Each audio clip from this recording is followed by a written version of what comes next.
Let me ask a very simple question. Does it concern you that the government is spying on you? 30 years ago, to even ask this question would have been a scandal. If you lived through Watergate, if you read the Church Committee reports, you know the costs of unchecked government surveillance. The government is exploiting our amnesia. We did not pass the Fourth Amendment in order to protect those with something to hide. We passed that amendment which prohibits general warrants or limitless surveillance because we know all too well the cost of an unaccountable government.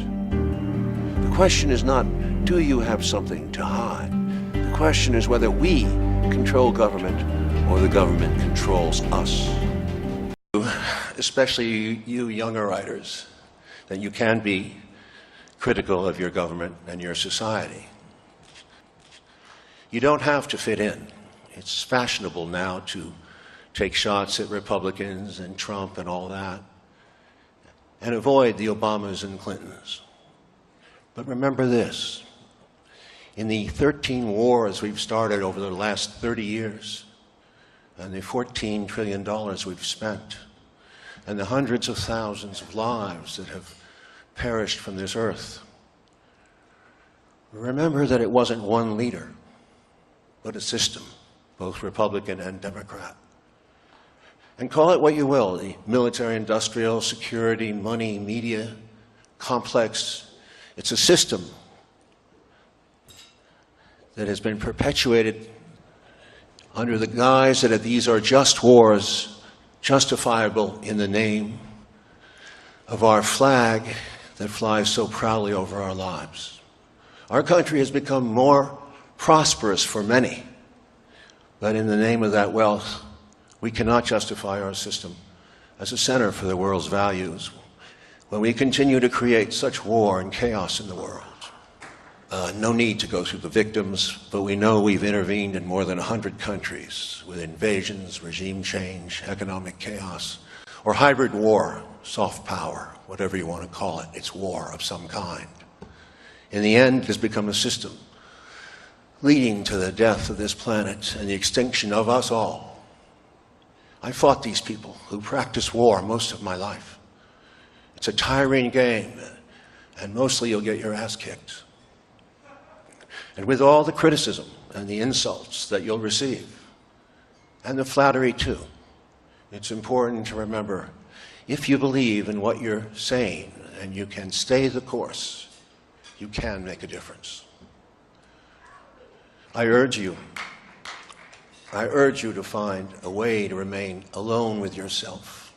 Listen to your silences, not always in a writer's room.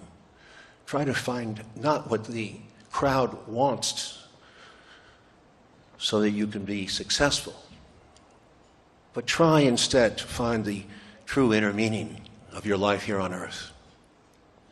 And never give up on your heart in your struggle for peace, decency, and telling the truth. Thank you. So what do you think that we can do as people interested in this kind of muckraking journalism and exposing the crimes of the American empire and fighting for justice? You have the worst media in the world. I think in France, you could get it on the air on mainstream media. In Russia, in Italy, in many countries of the world, not in China, not in the USA. Since Ronald Reagan, it's gotten worse and worse and worse. I'm quite shocked at the movement, the overall social attitude of America. I think the solution to what you say are programs like yours.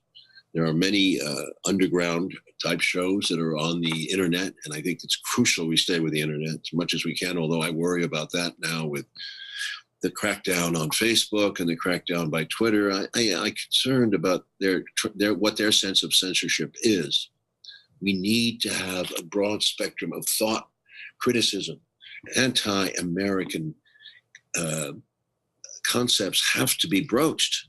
You have to be able to criticize your country. Otherwise, your country will go on its own sick path and won't even consider alternative scenarios, alternative ways of thinking. Why are we into a war state? We are in a war state for how many years? And we've accepted this forever war since 2001, since Mr. Bush Jr., whatever, put us on this path of war on terror. We haven't been able to question it. This is all wrong. Is there anything that gives you hope for pushing back against the permanent war and the right-wing tilt? The fact of pushing back in itself, the resistance itself, you have to make the effort. You may not feel that it's going to be worth it, but you must make the effort.